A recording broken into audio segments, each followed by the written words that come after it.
Hey guys, in this video, I'll guide you through how to revert back to an older version of a game on Steam. Alright, so let's begin with the video. First of all, open the Steam app and make sure it is updated to the latest version available. After that, sign into your account and you will be redirected to the home page of Steam. Open the task, then navigate to your library. Click on the Games option and then select Tools from the drop-down menu. In the Tools section, find the game you want to revert to an older version. For example, let's choose Steam VR, right-click on the game and select Properties.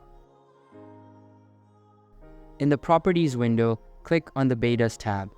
Here you'll see a drop-down menu where you can select different versions of the game. Choose the version you want to revert back to from the list provided. For example, 1.15 or 1.27. Once you've selected the desired version, close the Properties window. Steam will now update the game to the older version you selected. That's it. Now you've successfully reverted back your game to an older version on Steam. So that's basically how you can revert back to an older version of a game on Steam.